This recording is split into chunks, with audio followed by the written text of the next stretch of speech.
discussing about monopole operators, and I said earlier, these monopole operators, you can define them within, any quantum field theory in 2 + 1 dimensions, which is a gauge theory which has U1 factors.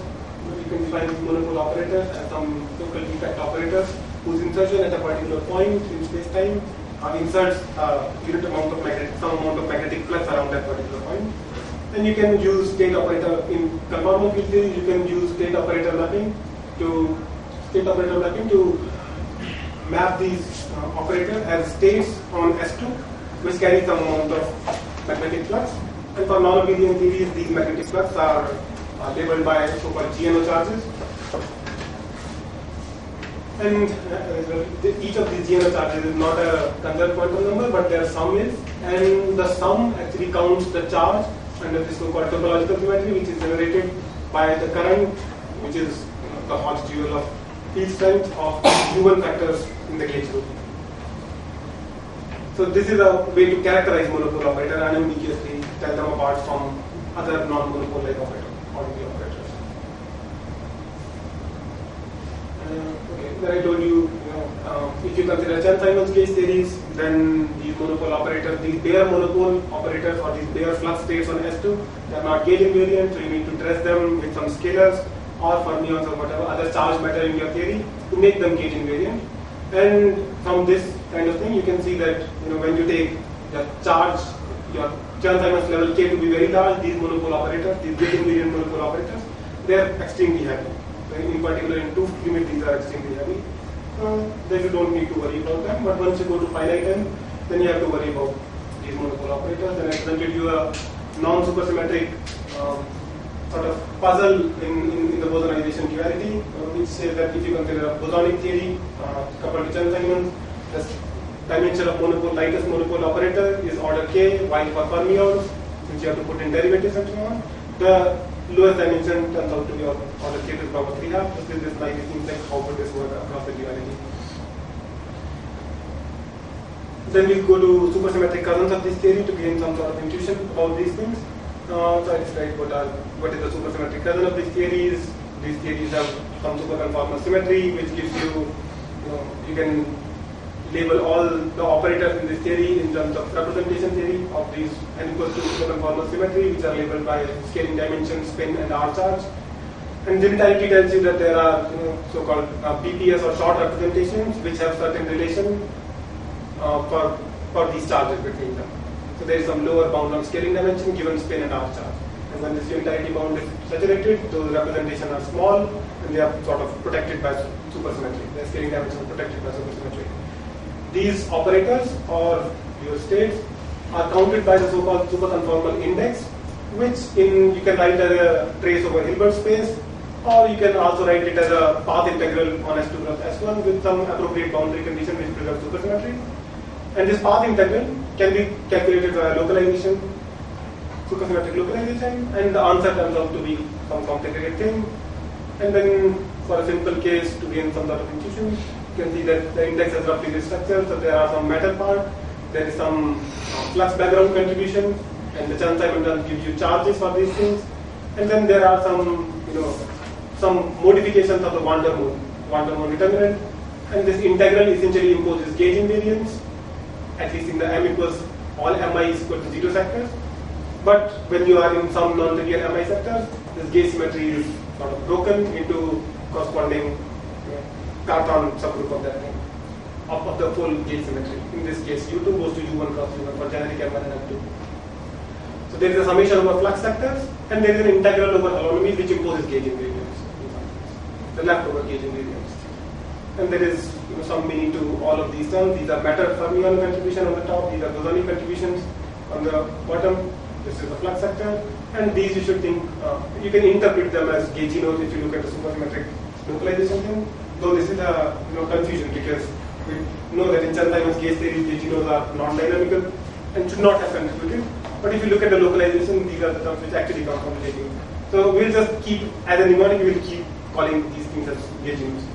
So for instead of U2, if you can hire even things, then there will be situations in which a lot of the eigenvalues are zero or they coincide and stuff like that. So then there is a sort of non-abelian structure of those guys. For those cases, they in those cases you can see that this particular factor breaks up into the Haar measure of whatever subgroup is left invariant by these flux factors. Yeah. So in this case, it generic M1, M2 breaks U2 to U1 cross U1, and then this is the only thing. There is no non-trivial Haar measure. But let's say if you consider some U10 gauge group, and then you consider the first 5 are the same and the last 5 are the same, but these two are different. Then the broken group is U5 cross U5, and then you'll see that if you look at them carefully, then you'll see that this factor with corresponding summation actually converts into a U5 cross U5 Haar measure. The Casimir energy here maintains the supersymmetry bound. Is what's needed to maintain the supersymmetry bound? The Casimir energy of the bare thing by itself? Yeah, the bare thing by itself. Yes. And just how does that? I mean, so what kind of bound is maintained? So is it this background thing is a spherically symmetric thing. The flux is constant, so the supersymmetry bound is epsilon is equal, the energy being equal to the R charge. Okay. So both of these, so this thing here is scaling dimension plus the spin, which is 0. So this thing by itself is the energy or the R charge. These two are just equal. Oh. So this thing is just directly the energy of that thing. I see. So this Casimir energy gives the monopole both energy as well as R charges. Yes.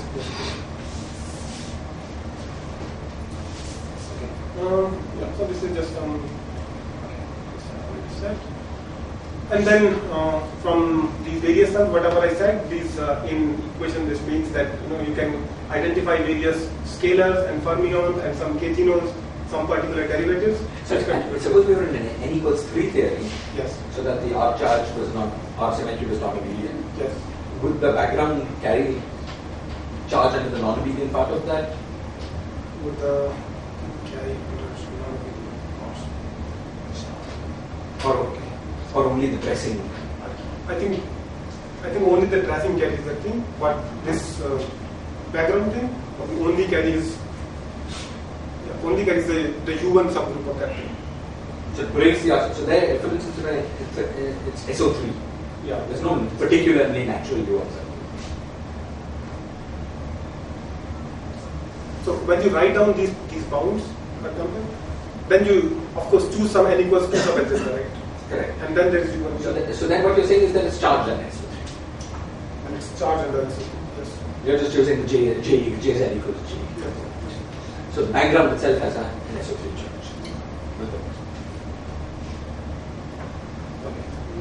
Yeah. So these are just some latter interpretation of whatever showed up here. This is for the bare monopole operator. This B thing, the charges of B here, and then. So I showed that if you construct the lightest monopole operator just by utilizing the gate charge of this thing, it gives you some contribution here, which sorry. And just to check that this thing actually carries R charge, just the Casimir energy calculation will. The Casimir energy calculation will. We'll look at that, and then let me just understand some clearer way how that. How is You see, the background, the classical flux configuration carries zero energy. But when you the 0 point, because the solutions in that background are different from the solutions in the absence of that background. The vacuum energy shifts. That's the Casimir energy. I just want to understand how Casimir energy, it's probably a stupid question, but I suppose you just write down an expression for the R charge. Yes. So the normal ordering constants enter the R charges.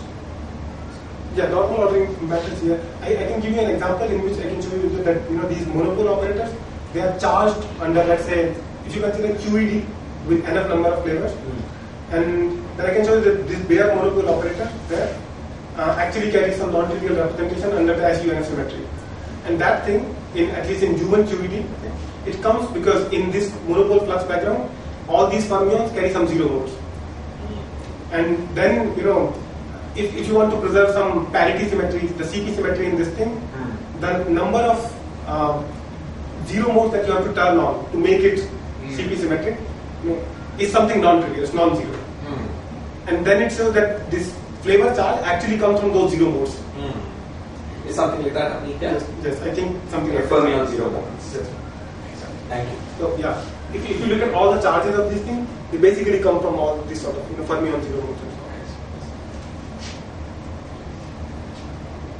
Okay. Yeah. So that the lightest monopole operator gives you some particular contribution, and then you can ask, is this thing invariant under the duality? And the duality statement was that this particular theory is dual to this particular theory. You can for now forget this thing. So the only difference between the two dual theories is basically NC changing to some NC theta, which is given by this thing. Now, duality is supposed to work in the following: that NC goes to NC dual, and R charge needs to be changed in this particular way. And you can easily check that this term is not invariant under that. So this seems like a puzzle again. Sorry, just one thing. So the way, the mechanism that you said for the R charge, yes, why doesn't it create spin? You have a certain number of fermion zero modes. Yes. And then you could possibly have. I mean, solitons are known to have. There are solitons which are known to have generate spin in that fashion. Yeah, I think the fermion zero modes by themselves are, I don't remember exactly, but I think they are spin zero. So it changes the spin. For example, for the scale changes to plus half because it has zero anyway. But for spin thing, for spin half, it's because of the monopole spherical harmonic. Yeah, because of the monopole. Yeah, your ability is it shifts all modes by half. Oh, okay, I see this. So it's probably only the L equals 0 chi that is the zero. Shifts half on either depends on half either positive or negative depending on the scalar. Yeah, so if you consider something which it's basically some tensor product thing. So you take half, which comes from, so there is half shift, but what you take, some spin s, and then you tensor these two. So you will get spin s minus half as well as s plus half. The s minus half is the thing which carries spin 0, which contributes to it. And the extra half is basically just the E cross E. It's the angular momentum in the field. Yes. The field carries this angular momentum, plus the particle carries the angular momentum, and then you tensor. Okay. So now there is this naive problem between these things. So you need to look in slightly more detail. And then I showed that that was a slightly naive expectation. If you look at the expression for the index more carefully, you'll see that there are other fermionic contributions which can cancel the thing that I just wrote. Okay. So for example, in U2 1,1 theory, where this 2 is the K thing, you can see that there is this monopole operator which was a naive lightest monopole operator, but there is another thing that you can make, another contribution in the index which comes from this kind of operator. The lambda 1 2 is a particular gauging, and this lambda 1 2 phi 2 and phi 1, they have exactly the same charges, but one of them is a fermion, another one is a boson. So they come with opposite sign, but same power effects, and hence they cancel with each other. So this kind of cancellation happens even for higher U and gauge theories for arbitrary K and NF. And then you need to take all of these things into account and then find out to what level the cancellation occurs and what is the first non-cancelling contribution. And when you do that carefully, then you see that the result depends on what is the lowest non-cancelling contribution in some U and C gauge theory at level K with some NF number of fundamentals and antifundamentals. What is the lowest non-cancelling contribution? This you can do sometimes analytically, sometimes by mathematical, and the result turns out to be this table. And this table tells you, in various different regimes, for example, when NF is greater than NC and K is much larger, greater than or equal to NC. Then the cancellation persists to some order, and the first non-cancelling contribution appears here. This is the flavor symmetric representation of that thing. This comes from the things that you are attaching on top of it, the scale of things. Okay. So in these various different regimes, these are the lightest non-cancelling contributions, and then you can ask, does this map nicely under duality or not? So duality. So when you do duality transformation, you need to also worry about whether any particular region remains in itself or not. And it turns out that 1 and 3, these transform into each other under the duality transformation. but 2 and 4 remains in themselves. And then you can see that under the usual, NC going to NC dual and R going to 1 minus R transformation, these things are invariant, these contributions are invariant by themselves, while these two transform into each other. So this is, so there are some parts of this which one can show analytically, but some other part, for example, this one. This is sort of conjectural, meaning this is based on mathematical computations. You do it for 10 different levels. Yeah, 10 different levels, you guess it and then you keep checking it. Yeah. Certainly correct. So this behave nicely under duality. So even if you were skeptical about whether our mathematical thing is correct or not, the fact that this transforms nicely under duality is some evidence for that this is indeed correct. So Tarun, we went through this last time, but the energy of the first state that contributes is heavier than the energy of the first monopole. Yes. Right? Yes. And what do you take that to mean? What do you take that to mean? Do you take that to mean that the first monopole is not actually supersymmetric, it gets lifted? Yeah, this is the way that I would like to interpret it. That is again some cancellation happening, which means that they are combining and lifting. Though, as you were saying earlier, that this could also mean that somehow that those operators are just not there. It's not clear which of these situations is true, but I like to interpret it as combination and lifting. Not totally clear. So you can actually map the two lightest monopoles under the duality. Yes. So this is our claim. You can check that this maps nicely under duality. So your resolution of the k versus k to the power 3 half kind of puzzle is that the k counting was wrong.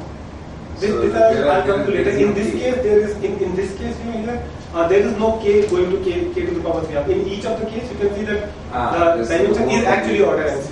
Yeah. Because there are bosons on both. Bosons on both sides, so you can always utilize them. In some case, cancellation occurs to a little high order, but it's always NC in all these cases. And now, if you in particular want to go to the tooth limit, for example, the thing that goes into the tooth limit is NC is greater than this. Yeah, I think this one, the second one. This is the thing that is which goes into the tooth limit. When you take k and n to be very large, but ns you keep fixed. In that case, this is the thing which contributes. And this, you can see that this at large NC, its energy scales like NC rather than some other power. So in this case, there is no problem. There is no equivalent of the non-supersymmetric problem. So map between monopole and barrier doesn't work in supersymmetry. These theories are both, U and UN on both sides. So there are no baryons as such here. UN theories, there are no baryons. Okay. Now you go to slightly more. Okay, so these are all the statements we already said.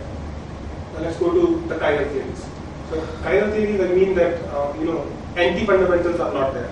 Only fundamental things are here. Now this is slightly more interesting in the sense that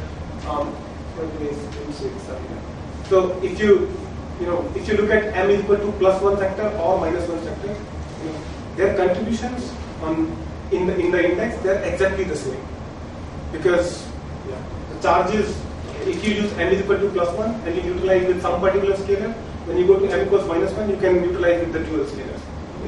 For example, in this case, you utilize by these ones. In the other case, you just utilize by the and since the spectrum is symmetric, essentially, these are exactly the same. It's this thing. So you have some monopole operator, which are, let's say, 1, 0, and so on. Now so this carries some particular charge under the gauge rule. Okay. Then you want to have some operator, some fundamental field which can utilize this. So let's say if I consider these two particular ones. So in this case, I will utilize this, let's say, let me call phi and phi tilde to be the fundamental and the anti-fundamental ones. So this monopole operator carries some particular charge, let's say it carries charge z to -1. Z1 to the -1. So you can take this fundamental one, and this can neutralize the power k, and neutralize this one. The V -1 will have that to the power +1 for itself. Okay. Now you need something which carries the opposite charge. But in this case, you have available negative charge thing as well. So you can instead, earlier you constructed this one, now you construct just phi tilde to the power to neutralize it. Since there is symmetry between m going to +-1, you can just look at the index expression and see that there is an indeed symmetry. Yeah, what I was saying is that the monopole operator under charge conjugation m flips side. Yes. And these theories are non-trivial theories are charge conjugation Indeed. That's one. Okay. Now, if you go to these kind of theories, these theories again in the language which I said, these are not charge conjugation equation because you don't have the other kind of chiral multipliers and other kind of anti-fundamental chiral multipliers. You don't have. So m is equal to plus factor will have some particular contribution, and m equal to -1 will have some different contribution. So they need to be analyzed separately in this case. And in this case, the duality works slightly differently.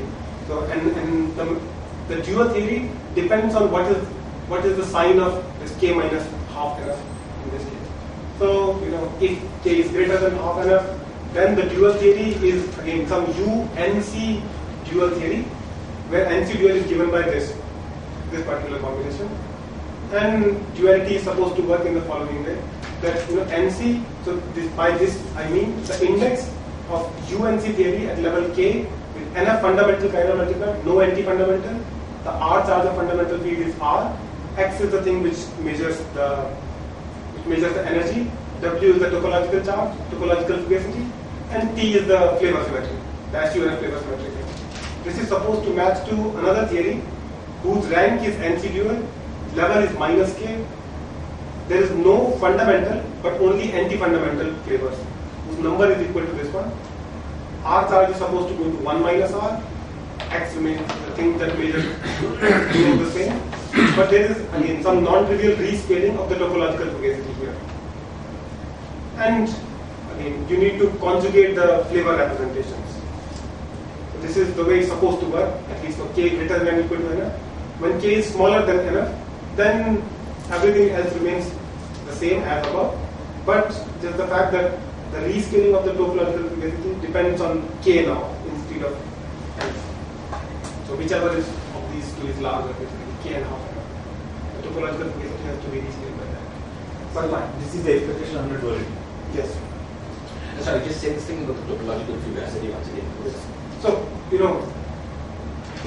the earlier case, the topological fugacity, the thing which is measuring this topological charge, remains the same on both sides. But here, if you want to match, the duality under duality, you need to rescale these things. I don't know of some way of understanding this. What is the earlier meaning chiral and non-chiral? Yeah. So earlier got non-chiral things, which are both of these things. In this case, these are chiral ones. And then under duality, you need to do this rescaling. Otherwise, this. Which is the topological fugacity here? W is the topological fugacity. So the topological fugacity on the other side should be some rescaled version of what you naively look for.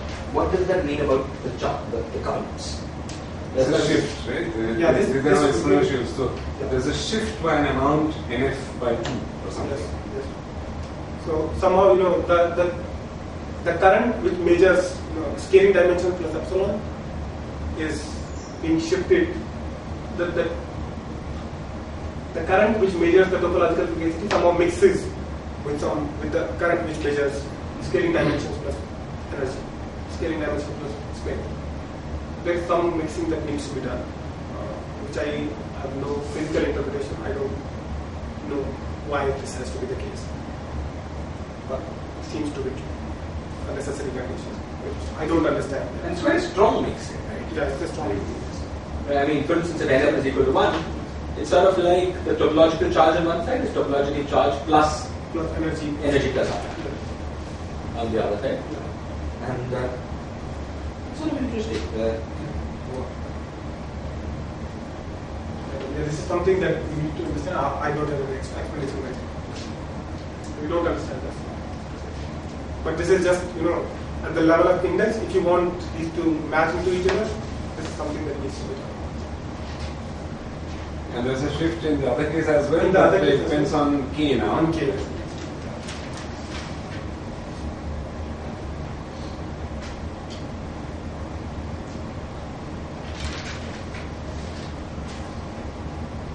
Okay. What's the second line in each case? This second line? Yeah. This is just showing, this is basically showing that if you change the sign of K, that can be compensated by interchanging the fundamental and anti-fundamental. It's just not important directly, but it just says that change of K can be compensated by interchange between fundamental and anti-fundamental.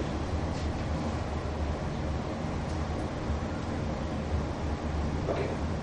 So this is how the duality is supposed to work for chiral theories, and it depends on whether you are in this range or in this range. You see that for tooth limit you would be in this particular. K is supposed to be very large and NF is finite. You will be in this range. Okay. Now in this case, there are two subcases as I showed, and if you want to find out what is the lowest monopole operator, again the answer to this question depends on within this subregion there are again comparison between K, NF and NC. And depending on their comparison, there are further subcases. So there are 3 subcases for the first one, and again 2 subcases for the second one.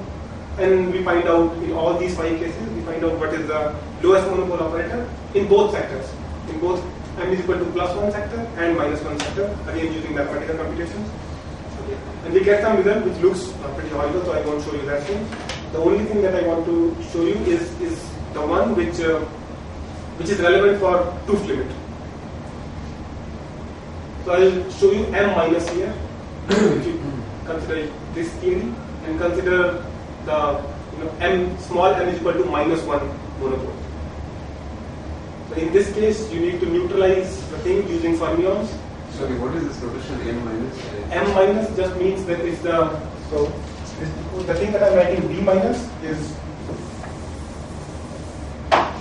B minus just means V -1 and all other zero charges being 0, and M minus just means the lowest non-cancelling contribution when you take all these cancellations into account, whatever is the thing that survives, which is gain.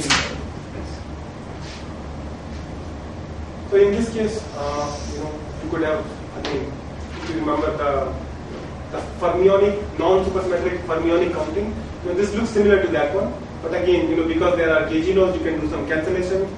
So the lowest one just cancels out, but the eventual thing that survives is this one. It carries some non-trivial flavor representation and gives some contribution, which is okay. Because we need to say okay. So this survives in this region when K is sort of very large. Again, NC is also very large, and N and M are like 2 integers. N is just any integer, and so and M is something which lies between 0 to N. In this, if you are working in this kind of regime, which is for tooth limit, you can take K large, N large, but NF fixed. Then this is the operator which survives. The leading operator which survives. Okay. Now again, there is a similar version of this one, which carries plus charge. That I'm again not going to show you because there is I can tell you what the contribution of that thing is, but I can't tell you what the operator is because there are many operators which carry that particular charge. Now, in this case, this turns out to be the only operator which carries this charge. You can't do any, you can't do any replacements here. So this is a unique thing, but for the M plus case, so how many products were there in this M minus? How many products are there? What is little n? What is little n? So it's like this. So it carries some k amount of charge, the V minus. Now you want to neutralize that with fermions. Okay. So you will just like to put psi1 to the power that number, but of course that's 0. So you need to distinguish them. Yeah. You put some number, and then you put some number of these ones. Now you can't put more than that, more than NF, because they will vanish. So then you need to put some derivatives. You can put NF of these ones, But So then little n times nf is equal to k. So little n, so this is the total number of these things. Little n times nf plus m plus this number is k. What is n now? M is the whatever is left over. I mean, you can have k which is not literally an integer multiple of nf, but something else as well which is small. Yeah. So whatever is left over is m. It lies between 0 to nf, of course. Okay. Then for this particular amount of k, the operator that survives is this one. It depends on, of course, m and capital M. Okay. That's the equation. That little n times nf plus something is equal to What would m plus denote in that? What does m? M minus is this operator. M minus is this operator, yes. And then what is m plus? M plus would be, if you take b plus, which again b plus means 1 and you need to neutralize this one. This you need to neutralize with scalars because there is no fermion here which can neutralize this. You need to neutralize it with scalars, but then there are cancellations, and whatever is again after all those cancellations, whatever is the lowest surviving thing I will call that m plus. Now in that, and where did AC minus 1 come from? why is this NC minus 1? Because, so naively, I would have started with, let's say, some psi 1 to the power ns. This is the maximum number that I could have put. Yes.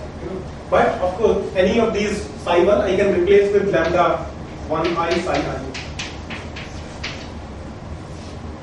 And then some cancellation would happen between these. Lambda was what? Lambda or k genome. Lambda 1i is the particular k genome. So now this is some funny localization stuff. Yeah. So as I said again, I see. Yeah. You're just looking at that the contribution. Yes. So this essentially says that this is the maximum number of k zeros you can put because after that this will become 0. I see. You can put psi 1 up to the power n. If you want to put more, you have to put these ones. But once these are exhausted, you need to put derivatives and so on. You can easily see that the representation, flavor representation would be this. So this is the lightest m minus operator here. Now there would be an equivalent version of this one for m plus. Why doesn't this have the x to the power k to the power 3 by 2? No, this actually has larger than that. This has n square, nc square thing because there are more cancellations compared to non-supersymmetric where there were no cancellations. So this, if you see that this n square thing appears here, this n is essentially counting nc. So this goes like n square rather than 3 by 2. Wait, is it counting NC or K or both? So you said they are the same order. Yeah, they are the same order. They are large. So K minus NC is also some large number NC. So N is essentially NF is order 1. Then this counts essentially NC. I see. And just let me understand why is the counting here different from? I thought the powers were coming from the number of derivatives. The powers were coming from the number of derivatives. The one difference here is that if you put on derivatives in the non-supersymmetric case, you have some spin degeneracy which grows with spin. Here you don't. But therefore you have to put more. Yeah, more derivatives. Okay. So this is the contribution. Again, similarly there will be some version of this for m plus, in which there will be scalars that you need to neutralize, and then you look at the cancellations. And in these kind of things, you see that the number of cancellations that appear here for the scalar case again is much larger compared to the cancellations that were happening for non-chiral series, which I showed you earlier. And the answer again grows like n square in that case.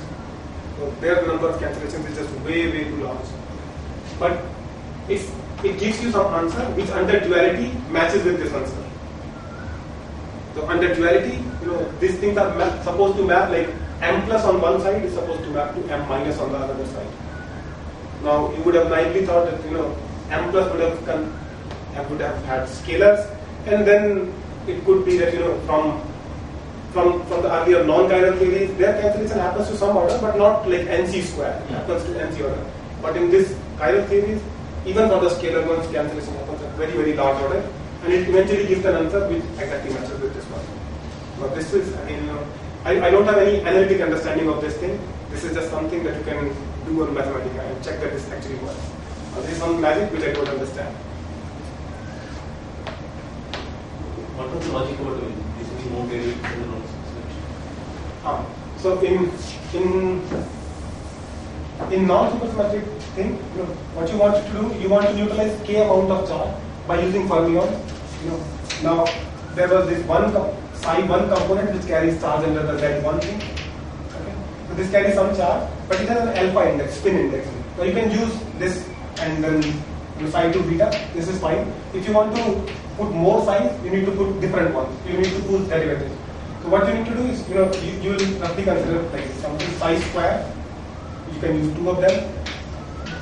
Now you put derivatives on it. The number of components that d psi has is much larger than 2. Because of the fact that this also carries spin by itself. You do the tensor thing, you remove the equation of motion, but the d-generality of higher and higher d size grows with spin. So you need to use lesser number of them. But here, there is only one d that you can use. It's like in a Fermi sea. You've got a Fermi sea. If you've got fewer states per unit energy for the single particle, to fill up the same number of particles, you have to go higher. And now you have fewer states because you're keeping only the supersymmetry.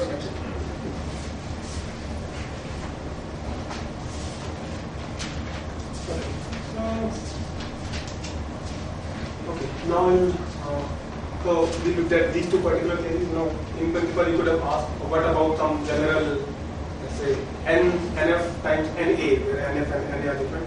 Those theories are much more complicated. I haven't done the analysis for that, but only for these two particular cases. But sorry, let me just ask, what is that?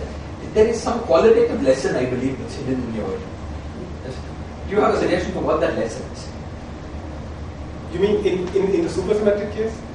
Yeah, I mean, well, for instance, suppose you ask, how do these monopole operate? You had a naive version of your puzzle here, right? Yes. Because the M plus and the M minus, yes, they scale differently. They look naively like they would scale differently. Yes. And the index doesn't see that puzzle. Yeah, So we were thinking that it will eventually, but eventually it turned out that it doesn't see anything. There's just, the resolution in this case is like, it's just different. Different meaning you don't, and somehow the index doesn't see it. Yes. But suppose I ask the question, what does this operator map to on the other side? What does this operator map to on the other side? So there is a light operator, presumably, right? Whether it's, even if it's not supersymmetric. Why are you saying the operator just doesn't exist? That's what I'm trying to ask. No, I think the operator perhaps does exist, but it gains scaling dimension because it combines and lifts, perhaps. And are you saying it gains enough scaling dimension to become order n square? To order n square. No. You said it sounded like it was order n. Yes. Are you saying that coupling constant effects make it order n square? On the other side, there's no possibility of something order n. Yes. So if the operator exists on both sides, Yes. it has to have the same energy on both sides. Maybe we can't see from the index, but Yes. suppose we just want to track the two operators. Yes. Okay? So one possibility is that this guy, because of coupling constant effects, Yes. goes from energy n to n squared. Yes. But I've never heard of that in my life. Never heard of a large n, this happening in a large n. Yeah, so so I'll try to present a sort of counting argument for the non-supersymmetric case, where I'll try to show that if you try to look at the perturbative correction in a non-supersymmetric case, bosonic case, where you consider this V plus phi to the power k, and then look at what are the perturbative corrections in this thing in the 2 limit. Then I'll show that the number of diagrams, just an estimate of the number of diagrams and their contribution, will tell you that it looks like that it could happen that the quantum corrections, in this case, even the perturbative ones, they are overwhelmingly large. They can overshadow the classical thing that you already have. So this seems completely at odds with the spirit of Aharoni's recent proposal. I think. What is that? Which is that, at least in certain situations, that the free calculation gives you the correct answer for the monopole dimensions. But okay, again, there is a difference that here we are talking about scalar ones. There is the fermion one, and the fermion one remains at the same thing as a classical answer. But for bosonic, it's not known. Didn't he need both to be true because he wanted a... No. So what he needed is on one side. So he was talking about dualities in which on one side you have UN theory, another side you have SUN theory. Yeah. So monopoles are not mapping to monopoles. Monopoles are mapping to these big. But let's say I take a UN theory with Fermi, with bosons. The monopole operator dimension there is not known. It's not known, but if you assume that it maps to baryons on the other side, then you know it more or less. Yeah, that will suggest that this scaling dimension would grow like 3R, k to the power 3R, or n to the power 3R. Because on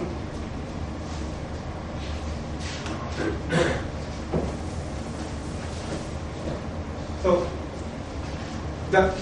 if you consider a UN theory in which you have scalars, and on the dual side you have an SUN theory which has fermions. Yeah. Yes, and so that's n. no. Because you put an epsilon in the SUN theory. Yes. This will give you N. N. Okay. So this will suggest scale is N.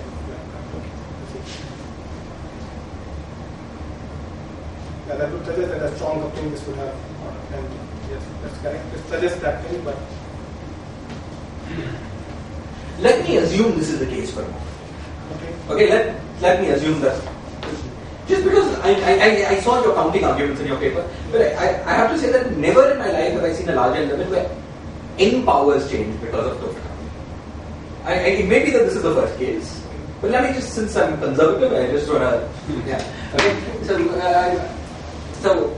then what lesson can we do? Should the lesson, sounds to me like the only possibility is that the operator just never existed.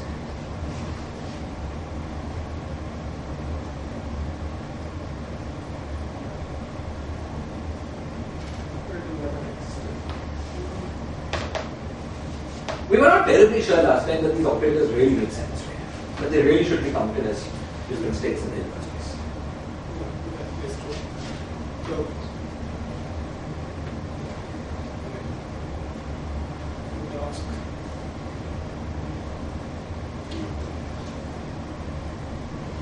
It's not like the confusion should be index or zero, it was cancelled by some other. Index is very confusing because you can always claim that the operator exists where its contribution cancels. Okay, so index is not telling us too much in this case. Okay, but let us start by assuming the operator exists and that its dimension is not greatly renormalized. Okay, then what could it possibly map to on the dual side? There's nothing, right?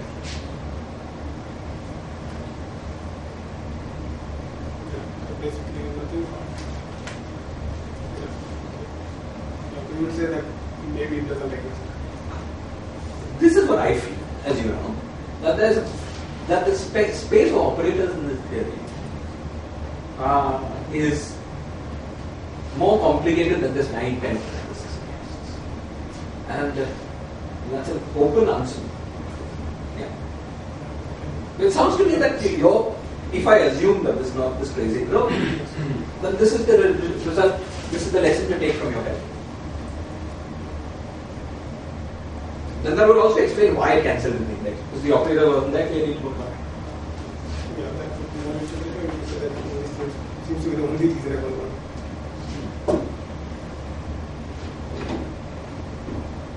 Yeah, this could possibly be the case, but yeah, I don't know how to. We'll figure it out. Yeah, right now I don't know what the exact interpretation. Yeah, but just don't find the relations. Right? Okay. So classically, there is no hindrance to these operators. Classically, there is no reason for that to exist because there is no topology that protects them. So when you make a flux configuration, okay, so see, what is the Hilbert space? The Hilbert space, you start with, let's say, the classical vacuum, and you put every excitation around it. Now, there's some other configuration that you can reach by putting excitations around the vacuum. You don't say there's a new sector of the Hilbert space starting by putting new excitations around this new function. It just sounds like an overcounting of the Hilbert space.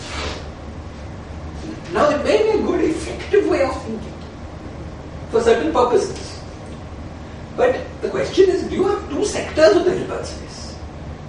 Or is it all actually there when you do the first one? It sounds to me like the reasonable thing is that it's all actually there when you do the first one. That's what you naively have said. And it sounds like Tarun's calculations are inconsistent with that. So this is something that we need to figure out. I don't have a concrete way of saying whether it's just any other.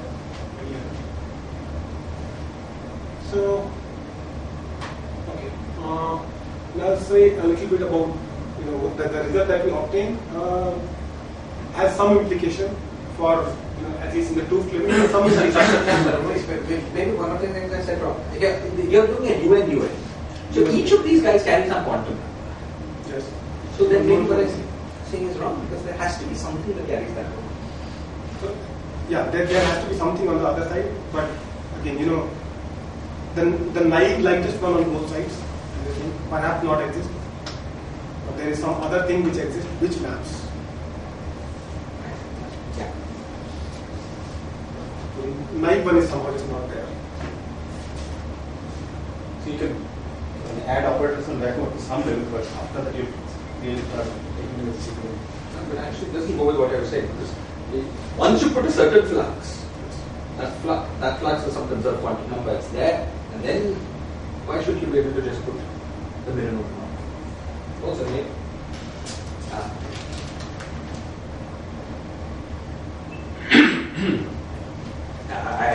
I withdraw much. Yeah, maybe we should know this. Okay, so with all the conclusion that we already had, let's go to this large N case, and in tooth limit, all these non-supersymmetric as well as supersymmetric theories, they are supposed to be dual to some higher spool Casimir theories in the world.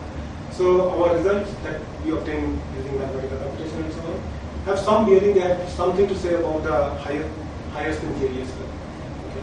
So as I said earlier, for these non-chiral theories, the leading dimension of monopole operator goes like NC, whereas for these UNC, these chiral theories, it goes like NC square in the tooth limit.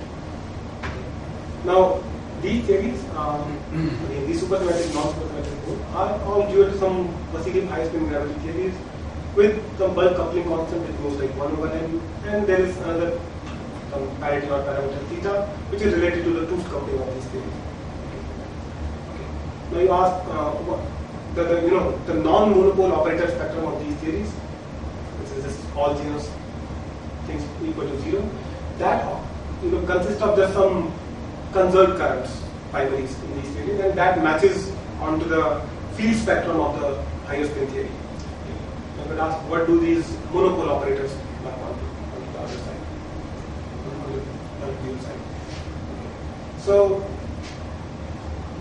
if you look at the higher spin side of this theory, so it has higher spin. Okay, it has gauge fields of all integer spins for non-supersymmetric cases. And for supersymmetric cases, there are gauge fields at half-odd integer spins as well. Okay. In particular, it also contains a gauge field for a UN gauge symmetry as well. And that, the spin 1 gauge field is the higher spin multiplied in the higher spin theory is supposed to match to the UN topological symmetry. Okay. So, now let's say if you find out some classical solution in this higher spin gauge theory, which is charged under this UN topological symmetry, it's energy which you can compute, for example, by if you had an action and you had evaluated that action on this solution, that would have come out to be order NC.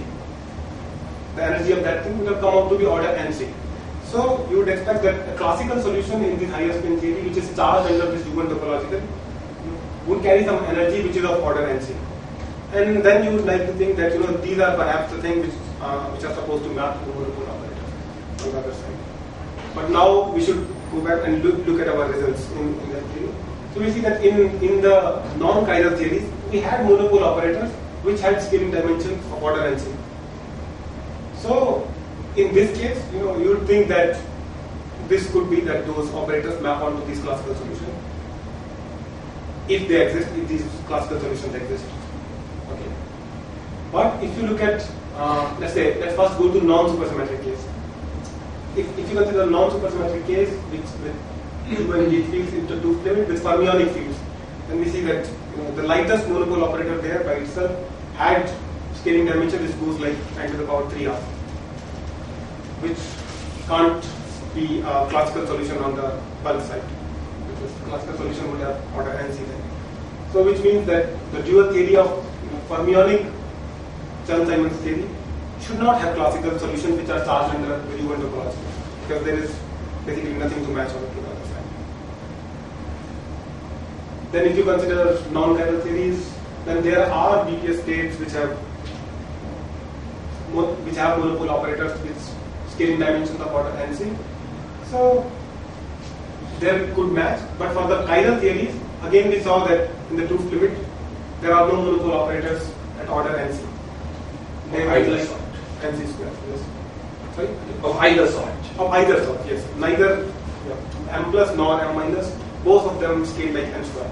So they say that again in these theories, in these chiral theories, there shouldn't be the dual of these things, these higher spin dual of these things should not contain any classical solution which carries dual topological charge.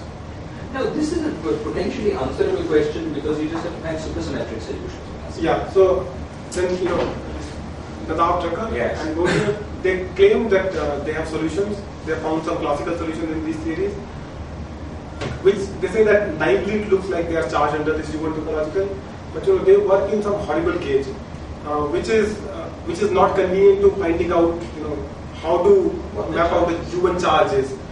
So those solutions need to be converted into the physical case where we can actually read out the charges.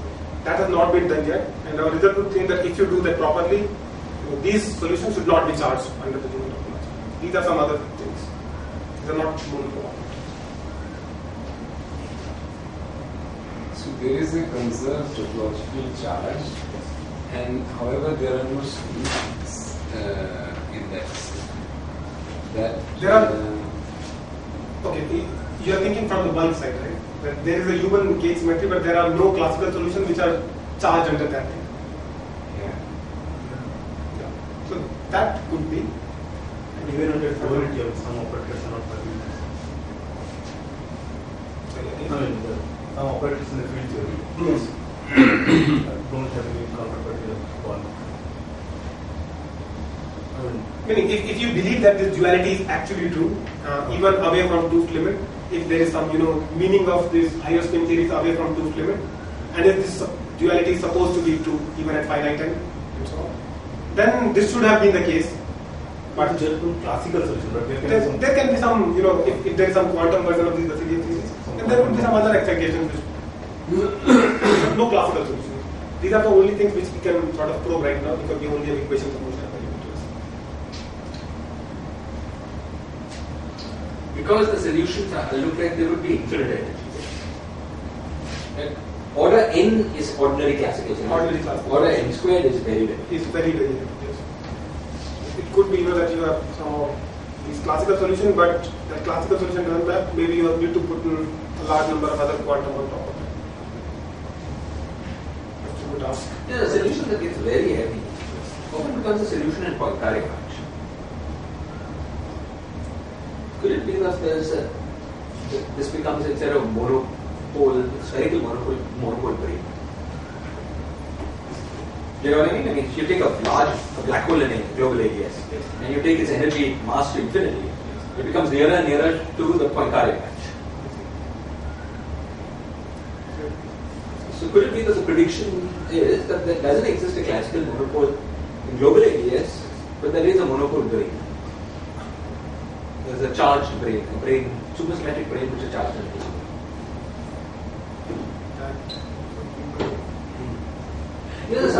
There's something similar with ordinary factors. If we look just at the thermodynamics, in fact the same thing. The thermodynamics tells you that the new phase, the high temperature phase, starts existing only at energy n square.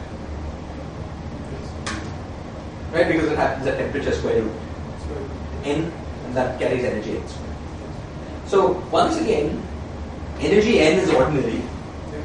Energy n squared is extremely large. Once again, there I think, on the other hand, if you go to the limit v goes to infinity first, v is the volume of the sphere. Okay, then you're always in the deconfined phase. And so, if you work in that limit, that solution should exist.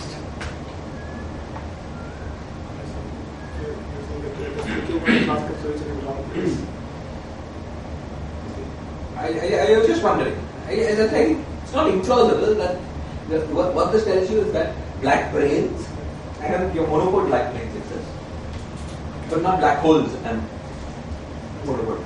And of course, black brains have, by definition, infinite energy. Exactly. Because the energy density is finite, but the energy is infinite. So that infinity could be n to the power 3/2 or n squared. And stuff. Yeah. Some order of limits business. So you first take v to infinity. Then any energy, and then it's larger than any.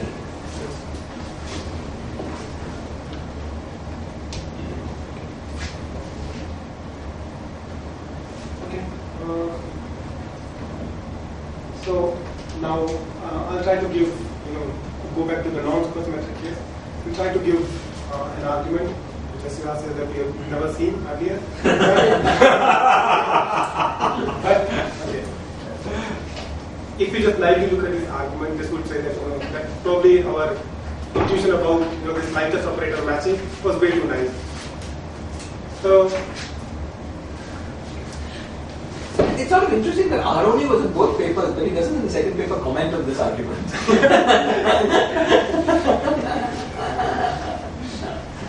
Yeah. So now, we want to, let's say, try to, so earlier we gave, some dimension argument, a classical dimension argument that we take, this bare flux state, and then you put some charge scalars on top of it, and then you get some energy which is order k. Okay. Now let's say, this one is a classical answer. Now let's say if you want to estimate, what are the quantum corrections to this thing, that if you try to, propagate, for example, gauge boson interaction between these things, how could this potentially change? So let's work in a normalization where the gauge field propagator is k inverse. So there is a k overall outside in the Chern-Simons term, and all these vertices which come from covariant derivative that don't have any factor of k. So these are order 1 numbers. So now we want to work in this two limit, large k, large n thing. So I'll show you that on the next diagram.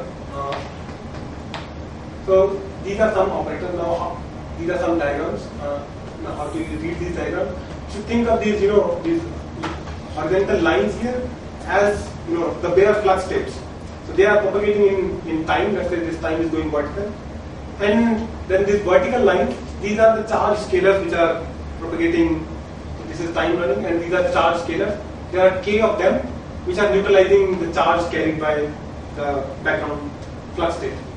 Okay. So this is, the thing that would correspond to just a bare flux state, and there is no propagating fermions here, propagating gauge bosons here. So this would be like a classical thing, classical answer.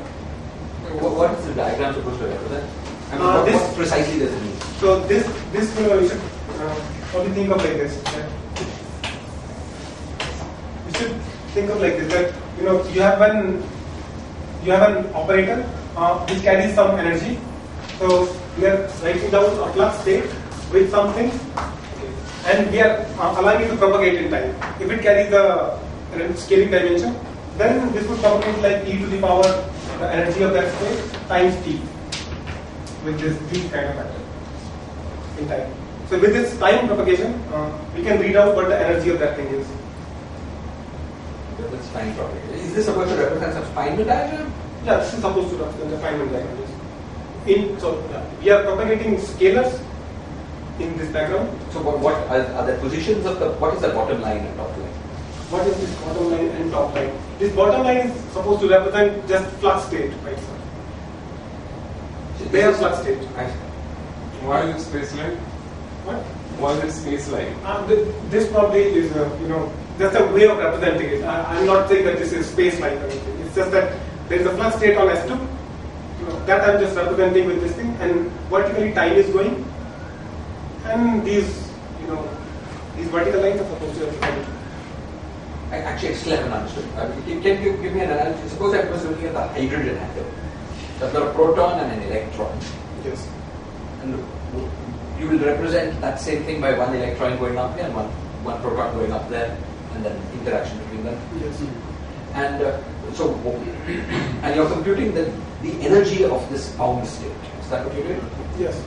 So yeah, if you represent this thing, and then you let this state evolve in time, and then if you can write down the time evolution of this state, which is supposed to be of this form, then from its time evolution you can read out its. And this time evolution, actually I think that this is a 2-point function of the operator that creates this thing with itself. I just want to understand exactly what in the path integral is. Is there some insertion in the path integral? Is there some insertion in the path integral? Or it's something different? Are you doing Hamiltonian perturbation? Yeah, we're thinking about Hamiltonian. Hamiltonian perturbation. Yes. I see. Time should run to the right. I mean, in the proton electron problem, the hydrogen atom problem, right, there's a proton word line vertically going up, and an electron word line fluctuating a bit, but basically more or less going up. Yes. And then there are the Coulomb interaction. Coulomb interaction is a lot of space-like photons joining these word lines. Yes. So the stuff that is joining them is space-like, and the two guys are, especially if both are like heavy objects, proton and antiproton, then it will be two lines, just vertically straight lines going up, and a lot of space-like photons. So this you should also think of it like that there is the background. But then this is time. No, the vertical thing is time. These are the scales. Your electrons and protons also going up in time. Up in time. So you should think of this horizontal line just means that I'm working in a background which carries some non-trivial flux.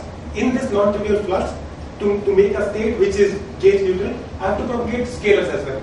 So these vertical lines are scalars. They are propagating in this thing, and then I'll start considering exchange of photons between them. I'm thinking of this as old-fashioned perturbation.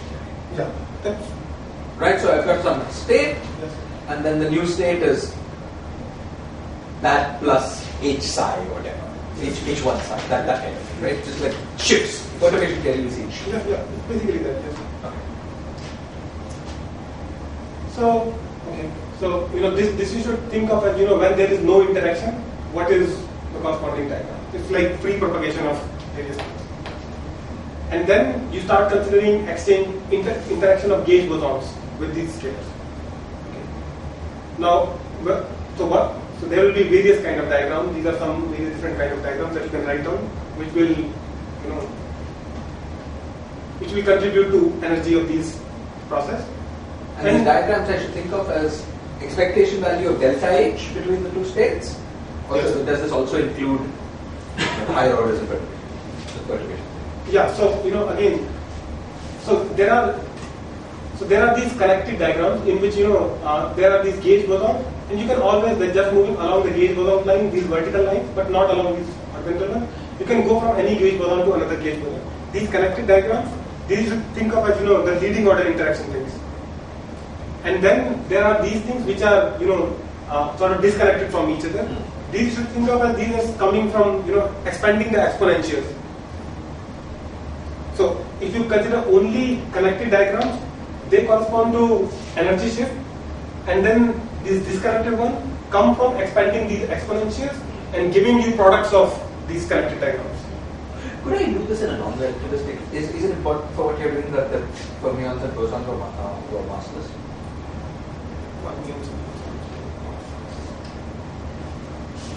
Let me say what I'm saying. You see, the full effect actually in the non-relativistic of this photon exchange is to implement anionic statistics. All that this photon exchange does is give you a phase as one guy goes around. Okay. And the field, then you've got this field that's sort of like anions in a magnetic field. Doesn't it change, even non-electricity, doesn't it change the Hamiltonian of the thing by itself? For example, if you integrate, for example, in relativity theory, if you integrate out these gauge bosons, it gives you some interaction term between this. And that full interaction term in the non-relativistic limit can be accounted for by saying that the wave function, instead of being periodic as one guy goes around the other, as an extra phase. Okay. So I'm just trying to, your counting would go through for the non-relativistic cases. So you're making a prediction saying that in a magnetic field, a monopole gas, this non-abelian monopole gas, has extremely high energy. This is something I think one could check by trying to solve the Schrodinger equation. Of course, it's difficult because so many. But one could try to do it for 2, 3, 4. Anyway, please. But for 2, 3, 4, wouldn't it be that this is not weak interaction, right?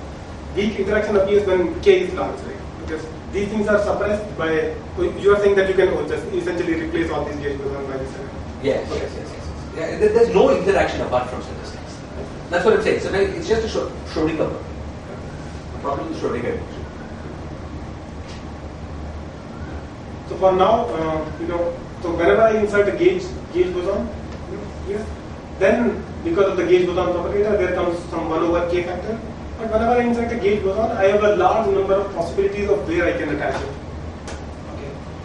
And as I said earlier, so I'll consider in the truth limit, only things that I'll consider are the things which connected. And then there are no loops as well. You could have connected, for example, 2 gauge bosons between 2 lines, one after another. But this thing in large limit is suppressed compared to if those two were connected on different lines. But in a connected way, not in a disconnected way like this. Connected and planar diagrams with no loops. Shouldn't say planar, but just no loop at all. Okay. So if you consider the free diagram, the first one that I showed you, as K factorial, which is just a way of saying that there were K scalars from the above, let's say in the final thing, K scalars at some starting point, and how many ways they can just propagate into each other, that's K factorial. So I'll normalize this free diagram as some K factorial contribution. And then there are contribution of these connected planar diagrams with some n number of gauge bosons which are attached between them. And they are connected on planar. In that case, you can show that the number of just the ordinary counting of, so 1 over K to the power n is just the n gauge boson propagators. This factor is just in how many ways you can attach that gauge boson into different places. And then whatever, after attaching all the gauge boson, but there are left some free lines, how many ways you can connect them with each other. That's just this factorial number. And this manipulation is equal to this. So this K factorial overall, you should think, this is basically, you should normalize it compared to the free diagram. So this K factorial basically doesn't matter. If free diagram is 1, then the interacting diagram with n gauge bosons goes like this. What are you calculating the full energy and full contribution? Contributions to the energy of this state in which there is flux and then some scalars are propagating. And then in the free case I had some answer. And now I'm considering what is no flux? No. Free means that there are no gauge interactions between the scalars moving in this background. So scalars are freely floating in this background. Why are the vacuum diagrams? I mean, they also contribute to the electrical energy. Why aren't there Loops of The diagram, it's just an old-fashioned perturbation. Writing down a state is an eigenstate of the 0th Hamiltonian and doing shift perturbation. But that is like calculating how the spectrum of a light operator with respect to the heavy operator changes due to the interest, right? Shift. What's light? Lamp shift. Not lamp shift. Shift. As in this. Quantum mechanics. First course in quantum mechanics. Then why is this energy full configuration? And the vacuum, things popping up and the vacuum diagram also contribute to the energy.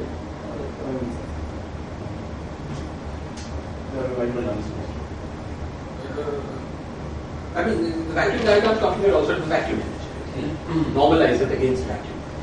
Okay, that is the free diagram. Yeah, that's some other stuff. This is you bring down the interaction Hamiltonian and then compute its expectation between the state. And then it contributes some kind of energy. And I said earlier that the thing that contribute are only these connected pair diagrams. So you calculate difference between the sheet. So Lyapunov also contribute to this diagram. Yeah, the vacuum diagram also contributes. And then these are corrections to that thing. This is the first order. This is the first order thing. Yeah. Sorry, just this K factorial indicates there once more. So this K factorial is, if I want to, so what I do at one particular time, there were some number of scalar propagators which were propagating in this thing. Eventually they end up at some data time, end up in some K scalars again. But since all these scalars are same, 5n to the power K, how many ways you can go from this initial configuration? That's just K factorial. Okay. Connecting these two things. Okay. And then you consider these diagrams, and then you ask what is the contribution of this thing compared to this thing. So you count that each of these K propagator there is 1 over K. These vertices don't contribute anything because they are order 1. And then there are some number of ways of attaching these things that was given here, and then there are some free legs which need to be attached to each other. What is that? So this gives you this. This is sort of a sort of estimate of this thing. I'm not considering any. I'm not going to evaluate the diagram by itself. This is just some order of magnitude estimate of this diagrams, not actual evaluation. This is some counting between how many ways you can do this thing and what is the propagator thing. I'm not going to evaluate any integral or anything in this thing. So this is an order of magnitude estimate only. I'm a little confused about this factorial K business in the zeroth order. Yes. I thought that if you have some H naught and you have some psi here, which is some in particle bosonic wave function.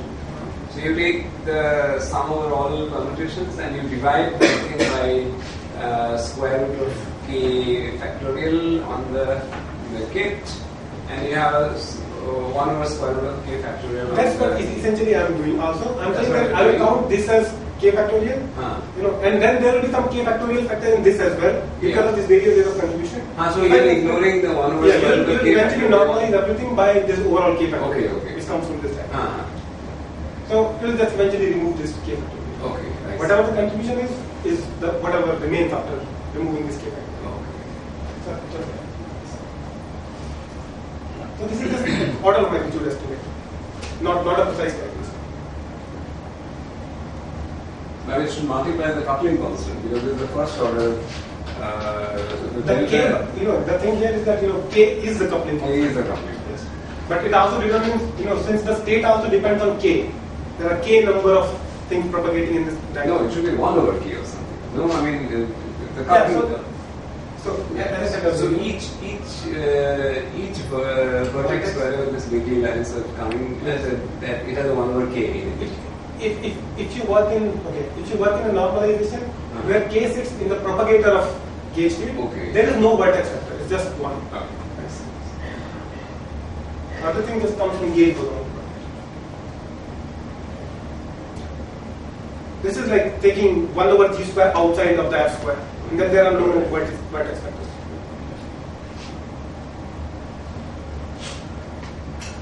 Then you want to sum over all various diagrams of this thing. Well, what about the fact that these things, these bosons all have the same color? Yes, they are all fibers. Yes. That's why they are here. Yes, they are here. Okay. So now you want to sum over all these. Just to understand the concept in the end, because if you use many body, if you use the language of many bodies, then the state is A1 dagger to the power n. Then you don't have any of your factorials. Okay. They're all identical states. Okay, and you got some sort of two-particle interaction between. Why are these gauge bosons? Whatever gauge boson Yes. things. So these two-particle interactions are some your Hamiltonian is, can I think of it as 1 by k, a dagger a, something like that. Yeah. And now let me understand where I'm going to get this k to the 3000. So yeah. So when we eventually sum over all these diagrams, then we'll see that the scale will always be. So this is contribution from one particular n number of gauge boson. I want to sum over all connected diagrams. I see these good gauge bosons are I see.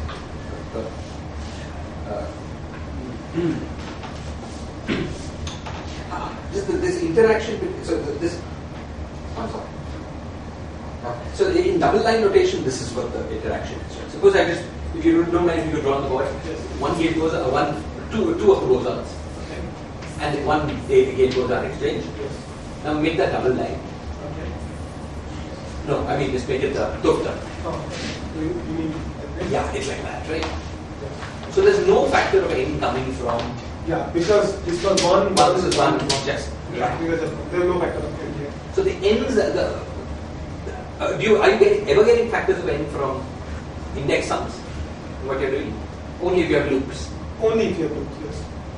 And is that playing any important role? No, so you don't want to consider those things. You see that those things are suppressed. Yes. Fine. Okay, excellent. So basically, n is playing no role here. Essentially, yes. The fact that there's a matrix structure plays no role.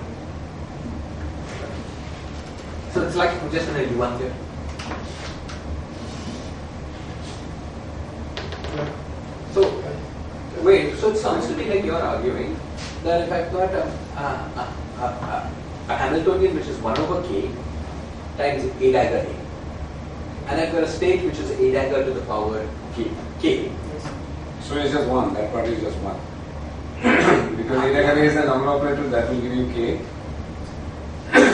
Yeah, it sounds to me that you're arguing that the expectation value of that is k to the 3000. That doesn't sound right. You're getting 1, right? You're saying 1 over k. No, 1 over k, and then a dagger a itself is the number operator. Yes. So that evaluates to k. Yes, yeah. So, yeah, so you're getting 1. Yes, exactly. I didn't get things again. See, all you're doing, a class of diagrams at least, Yes. is just two-body interactions between these gauge bosons. Yes. The fact that there's some matrices involved is playing no role, it seems to me. Okay. Yes. Okay? So it sounds like you can just treat these gauge bosons as a dagger to the power k, that's the state. Sorry, the bosons, that's Yes. power k. Yes. And then your interaction is like a dagger a Interaction is like with a 1 over k. Okay. Yes. I mean, for counting purposes, this should be more or less the same. Okay. Okay? But as Gautam pointed out, a dagger is just a number operator. So all it does is count the number of bosons on the right hand side. So that gives you a k. So the expectation value of 1 over k a dagger a in this state is 1.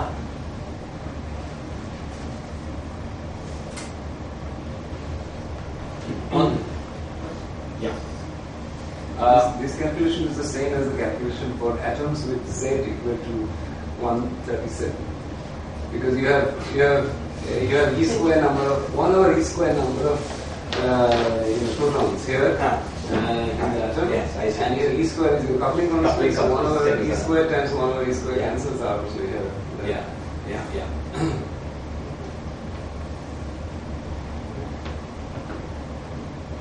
I just want to see what's different between what you're doing and what the estimate that we just gave. Yeah. To think carefully whether these are like exactly equivalent or not. So it might be used, right? Okay, yeah. Let's Okay. This is something that we need to do slightly more carefully. Okay. So in particular, if you consider a particular n gauge boson diagram, then this gives this contribution. Okay. So compared to the free diagram, this gives an extra factor of k times some product. Okay. Now you want to sum over all these various diagrams. And if you remember, I said earlier, you want to restrict yourself to these planar diagrams and connected ones only, because disconnected you think that they come from expanding the exponentials. So, but if you try to write down all the diagrams, then you will see that this expectation that these disconnected diagrams come just by ordinary exponent product of these single tracing, single connected ones. This is going to break down at some point, because you will add so many numbers. So the number of vertical lines is k, and if your number of gauge bosons that you are attaching goes to that order, then this approximation, that is disconnected diagram, are just simply coming from product of this thing. This is not going to work. Right? So so in principle, if you want to do it more carefully, you should take this fact into account. But we just estimate it by restricting our sum on number of gauge boson propagator to some reasonable number, till which you expect that this expectation is correct, that these disconnected ones are just simply coming from expanding the exponential. And that has... See, when the number of gauge boson exchanges was 1. Yes. That was where the estimate that Gautam made, Gautam and I made, Yes. looked like it should be exactly right. Because that's what we were saying the same idea. Yes. And here you're getting k when we were getting 1. That looks like a C. Right? So in that case, I'll just write down the number as k square into k minus 1 factorial. Yeah, I'll get an extra factor. Yeah, k compared to that. Okay, yeah. Big probably. Thanks. Can you check this more carefully later? So, then that has like some sort of leeway. You can vary that upper bound to which you are going to sum, but it's roughly expected to be correct to order, let's say root k. And you see that there is k here. Then if you each of these, up to this L. Okay, so there is a product over L over k. Where is L in that problem? That's 1 minus L by k? Yeah, this is 1 minus L by k. Yeah, which comes from dividing this by some k. Okay.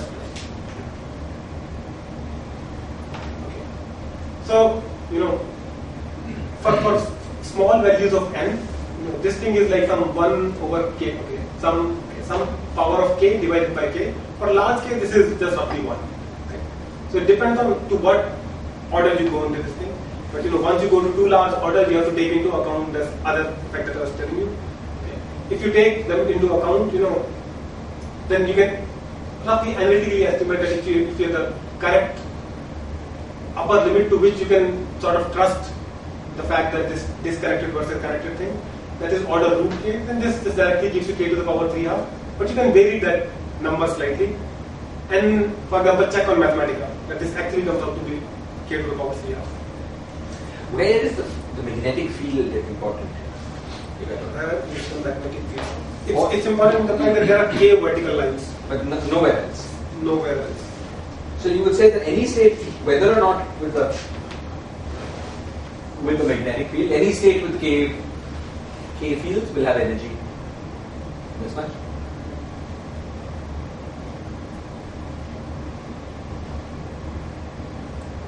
Yes, that sounds like. But again, another factor that you are just propagating, for example, 5 ones in this background.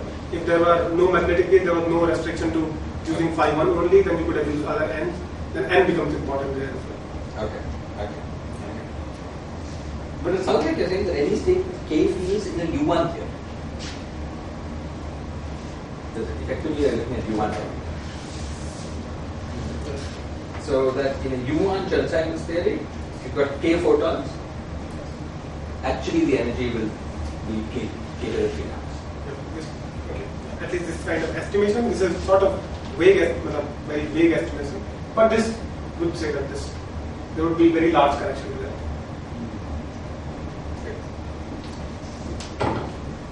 So this gives an estimated leading correction to be k to the power 3/2 compared to the leading one.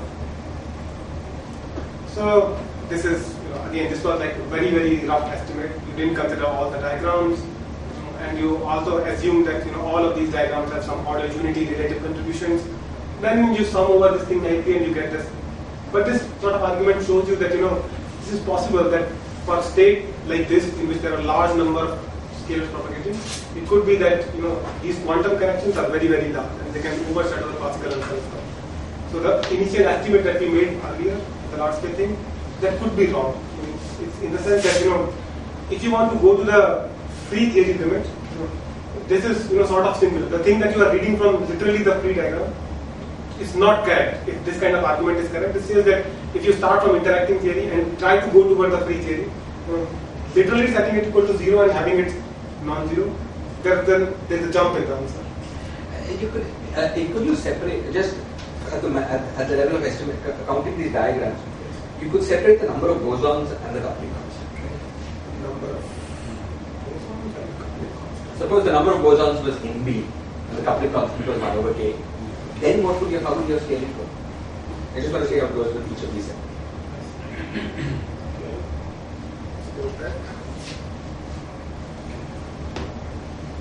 In that case,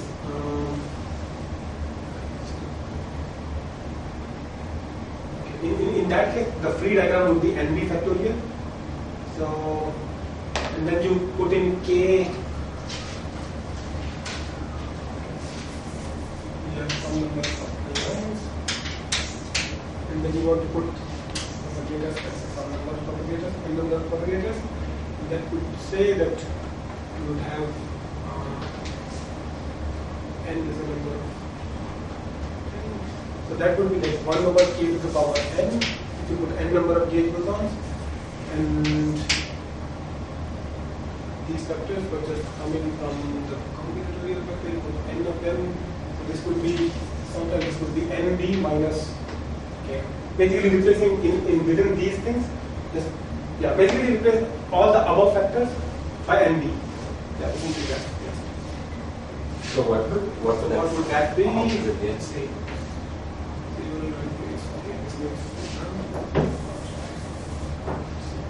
I could say that this 1 over 3 to the power n remains the same, but this would be nb into nb minus.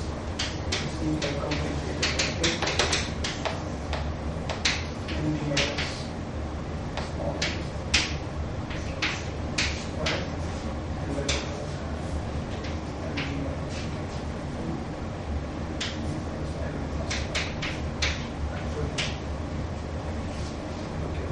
this seem to be. So, okay, one thing is just the NB factorial and product over n.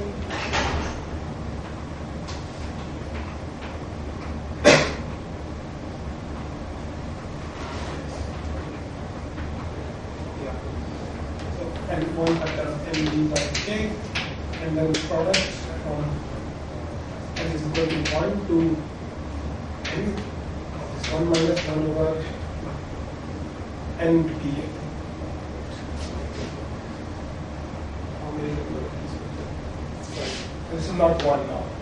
This is nb by k minus n by k. Product to n. This would be this.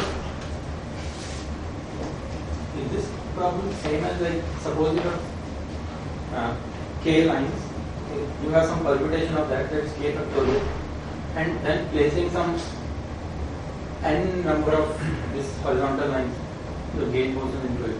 That would be like that was k plus 1 minus c. So it would start from k minus 1, right? K minus 1, k minus 2, k minus 3 times k factorial, not with k. So you need to make a sort of double choice, right? You need to find out that you choose 2 from above, 2 from below, and then connect a gauge boson. Fine. It's fine. So you need to make a double choice. You need to make a choice from above, that you choose 2 particles from above, 2 particles from below, and between them you want to connect these 2 things, right? That gives you this extra square factor, which you are saying that shouldn't be there, right? No, I'm not saying this. I'm saying, is this problem combinatorially same as you have k lines? Yes. So you can permute them in k factorial ways and then connect two of them with gauge bosons. So they have k minus 1, the first boson can go in k minus 1 way, second can go in k minus 2 ways, because you are saying that the second one can't go in this thing. Yes. The third one can go in k minus 3 ways, like that. You understand? It's similar to that, but slightly more complicated. Slightly more complicated because what you should ideally be doing that there are n in the final n bosons in the final state, n in the initial state. Then you make some choices of how to connect them.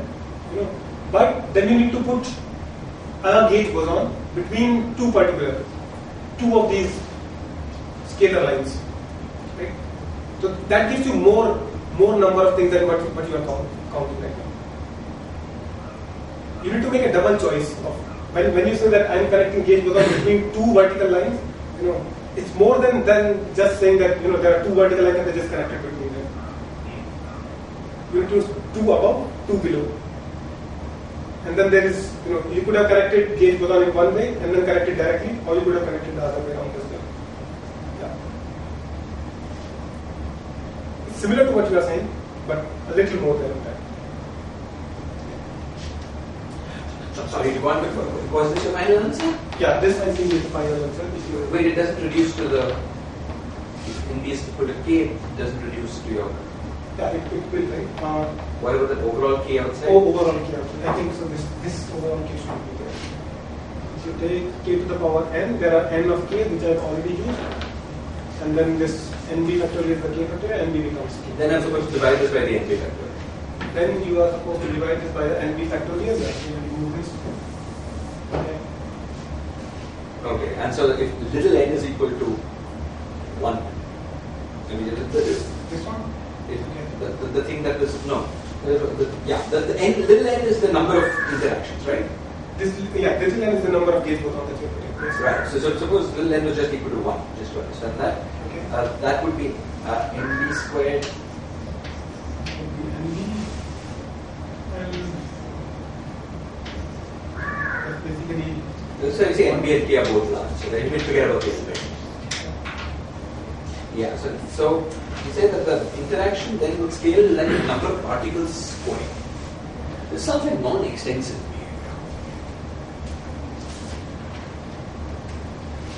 behavior. You've got a two-body interaction. Number of particles, like a dense matter physics. Is it really true that there's, maybe it's true, because just the number of pairs is exclusive.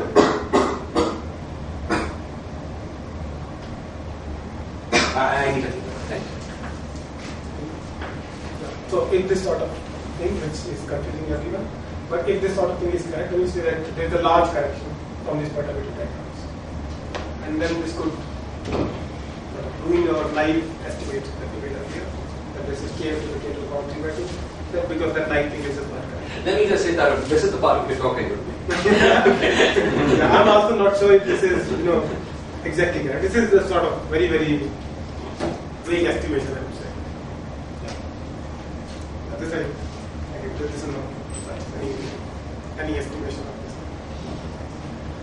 Yeah. So, okay, this is just a thing. And so, conclusion of whatever I already said, that there's some what we do is to find out monopole operators in all the supersymmetric theories, and we see that the naive ones don't match, but you can find what are the actual ones which survive cancellation.